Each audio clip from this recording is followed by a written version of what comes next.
Everyone, সবাই কেমন আছো? আশা করি সবাই ভালো আছো। তো আজকে তোমাদেরকে একটা হেলদি ডিনার আমি তোমাদের সাথে শেয়ার করছি। তো বুঝতেই পেরে গেছো, এখানে আমি পালং শাকের পরোটা বানিয়েছি। তো পালং শাকটাকে আমি কেটে ধুয়ে নিয়েছি আর একটা মাত্র কাঁচা লঙ্কা দিয়েছি। তো তোমরা যদি ঝাল খাও এতে 2-3টে কাঁচা লঙ্কা দিতে পারো। আমি একটা কাঁচা লঙ্কা দিয়েছি। আর এখানে দেখো ভালো করে ধুয়ে জলটা ঝরিয়ে আমি এটাকে পেস্ট করে নেব।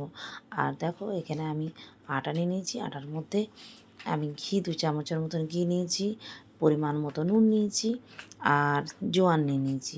আর কিন্তু আমি এটার মধ্যে কিছু দেব না, কারণ পালং শাকের যে টেস্ট থাকে ওটা কিন্তু রসুন টসুন দিলে নষ্ট হয়ে যায়। মানে পালং শাক পেস্টের সাথে তুমি রসুন দিতে পারো, বাট আমার আই থিঙ্ক না দেওয়াই ভালো, কারণ পালং শাকের যে একটা টেস্ট থাকে সেটা কিন্তু চলে যাবে। অনেকে লেবুর রসও দেয়, আমি কিন্তু দিইনি, জাস্ট পালং শাকেরই একটা বজায় রেখেছি।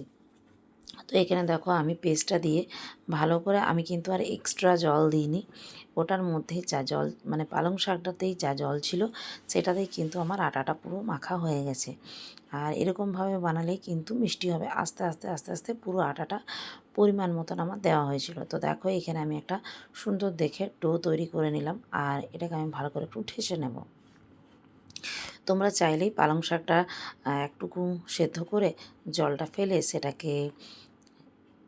সেটাকে ঠান্ডা জলে রেখে তারপরে বানাতে পারো। ওতে কিন্তু একটু গ্রিনটা নষ্ট হয়ে যাবে। তবে এখন পালং শাকটা যেহেতু নতুন বেরিয়েছে, তার জন্য জলটা ফেলার দরকার নেই। কাঁচাটাই পেস্ট করে দিলে সেরকম কিছু লাগেনি, খুব টেস্টি হয়েছিল খেতে। আমি তো খুব ভয়ে ছিলাম যে বাচ্চারা খাবে না, ওদের খুবই ভালো লেগেছে, ওরা বলছে আরও বানিয়ে দিতে। তো সত্যি খুবই টেস্টি হয়েছিল। আর দেখো আমি এক এক করে সব পরোটাগুলো, এখানে যেমনি পরোটা বানাই আমরা ওরকমভাবেই বেলে করে এক একটা পরোটা আমি সেঁকে নেব। আর এর থেকে ভালো ওদেরকে সবজি খাওয়ানোর আইডিয়া নেই। তো আরেকদিন আমি বিটের বানাবো। তো আমি কিন্তু ওদেরকে সবজি খাওয়ানোর নতুন নতুন টেকনিক খুঁজে বেড়াই, যে কী করে ওদেরকে আমি সবজি খাওয়াতে পারি। সত্যি আমার বাচ্চা দুটো একদমই সবজি খায় না। তো কার কার বাচ্চারা সবজি খেতে চায় না, তারা কিন্তু অবশ্যই এরকমভাবে খাইয়ে দেখতে পারো। আর কালারফুল হবে তো দেখেও বাচ্চাদের কিন্তু, বাচ্চা কেন বড়রাও ছাড়বে না, বড়দেরও ভালো লেগেছে। আর এখানে দেখো প্রত্যেকটা পরোটা আমার কত সুন্দর ফুলে যাচ্ছে। যেরকমভাবে বললাম আস্তে আস্তে ডোটা মাখবে, জল দেবে না, জল দিলে কিন্তু টেস্টটা নষ্ট হয়ে যাবে। তো এরকমভাবে আমি প্রত্যেকটা পরোটা করে নেবো।